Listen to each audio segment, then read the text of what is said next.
Why does it suddenly feel like there are a bunch of Indian startups trying to build AI models for Indian languages? There's Rover building GPT, then you also have Razorpay AI. They raised $41 million to build their open Hati Indian language LLM, and now there's also Krutrim AI. So here's everything that we know so far about Krutrim AI based on their recent launch video. Their Indian language LLM is trained on 2 trillion plus tokens, and that's still a lot smaller than ChatGPT 4, which was trained on 13 trillion tokens. But the difference between Krutrim AI and ChatGPT lies in the fact that Krutrim is focused on Indian languages, of course. In fact, according to the company, Krutrim AI can outperform ChatGPT 4 in 6 Indian languages, and it can understand 20 plus Indian languages and create content in 10 Indian languages.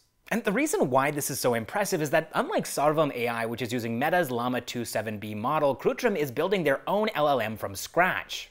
And they've also been able to do this in just the last 3 months. But building something like OpenAI's ChatGPT takes a lot of time and money. In fact, OpenAI already has billions of dollars in the bank, and even though Krutrim AI is backed by Bhavish Aggarwal and his personal fortune he made through Ola, Krutrim AI might still have a long way to go. But Bhavish's vision is very clear. He isn't just building Indian language LLMs, he actually wants to build the entire AI stack for India. And that means everything from silicon chips used to power AI, to cloud infrastructure, to Indian language LLMs, meaning that this is a very ambitious project. And so we're just gonna have to wait and see if Bhavish is actually able to accomplish all of these ambitions while also simultaneously trying to revolutionize India's EV space and also operating the original business of Ola Cabs, a ride-hailing business that's now focusing very heavily on bike taxis. But the way I'm thinking of him now, honestly, is kind of like the Elon Musk of India, where he has his fingers in multiple pies and he's trying to solve multiple problems with multiple businesses. All right, next up in the news, let's talk about Ather Energy real quick. They've been teasing their new Ather 450 Apex on their social media channels for quite some time now,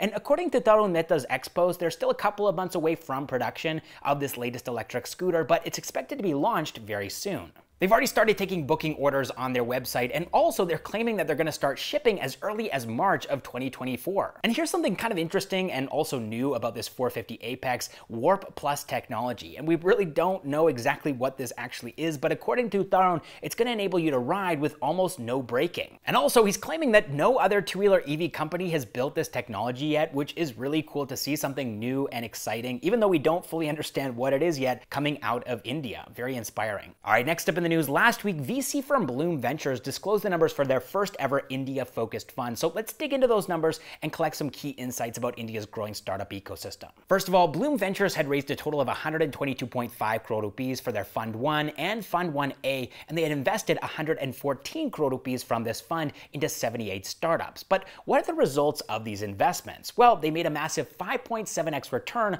on 114 crore rupees to get 651 crore rupees. But that's not the crazy part. They made these returns despite the fact that 50% of their portfolio companies failed and had to be written off. And on top of that, just 20%, that's 17 companies of their portfolio, were responsible for 98% of their returns. And their top companies were Grey Orange and Carbon Clean, which didn't receive a single rupee from other Indian VC firms apart from Blume, and was responsible for 40% of their total returns. But that's not the only surprising thing, because most of us consider Bengaluru to be the Silicon Valley of India, but for Blume, it's actually NCR, which turned out to be their Golden Valley. Their portfolio companies from NCR gave them an almost 15x return, while Bengaluru-based portfolio companies only gave them a 2.4x return. And so if there's one thing that Blume Venture's investment journey has shown us, it's that you don't need to follow others to find success in the VC world. While other Indian VCs missed out on Grey Orange and Carbon Clean, Blume found them. And while everybody else was busy putting their money into Bengaluru-based startups,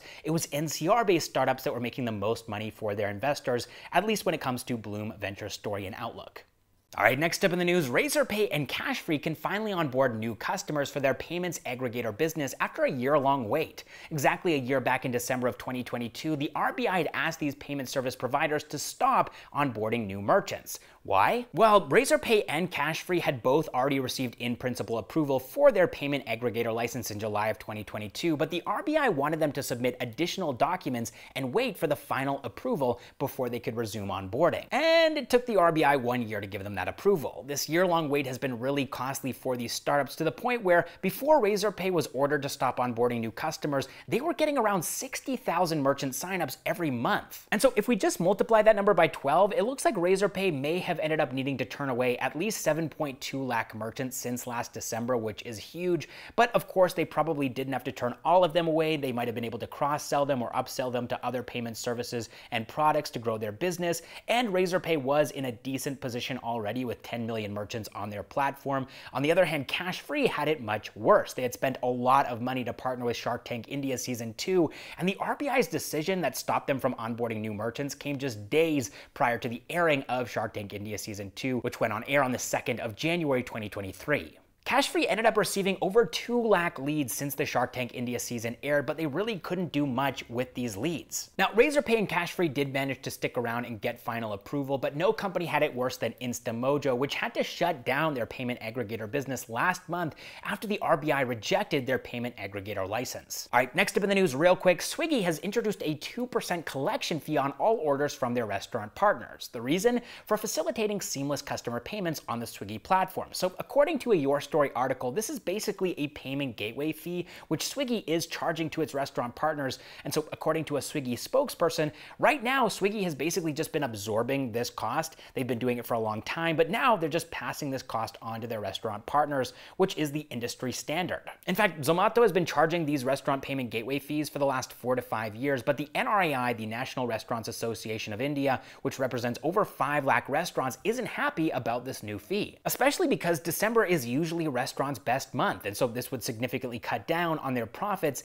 and they might not be wrong here. In fact, both Swiggy and Zomato's daily orders crossed over 5 lakh on last New Year's Eve, making it one of their best days of the entire year. So even if this fee is industry standard, this probably wasn't the right time for Swiggy to roll it out, but on the other hand, they are planning on going public soon, and they can't afford to give away any more freebies. All right, next up in the news, it doesn't come as any surprise that 2023 has been a pretty bad year for India's startup ecosystem, and now the numbers have come out regarding layoffs. 28,000 employees have been fired by Indian startups, as most companies are focused on survival and profitability. The trend has been pretty clear for a while now. As funding has declined, layoffs have been increasing, and we saw this beginning in 2022 actually, when funding declined to just $25 billion from an all-time high of $42 billion in 2021, and the layoffs increased to 20,000 in 2022 from just 4,080 in 2021. And 2023 isn't over just yet. In fact, just recently, Indian language social media startup ShareChat laid off about 200 employees, and Udaan laid off another 100 plus employees.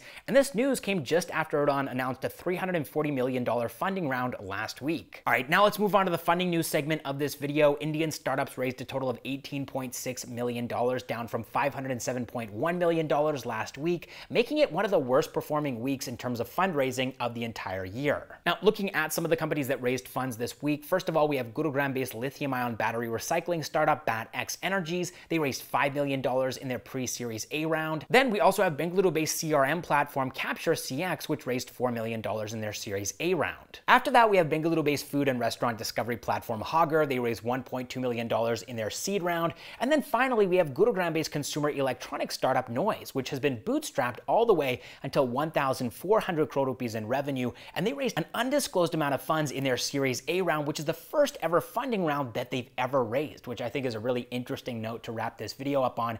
Thank you so much for watching, and I will catch you in the next one.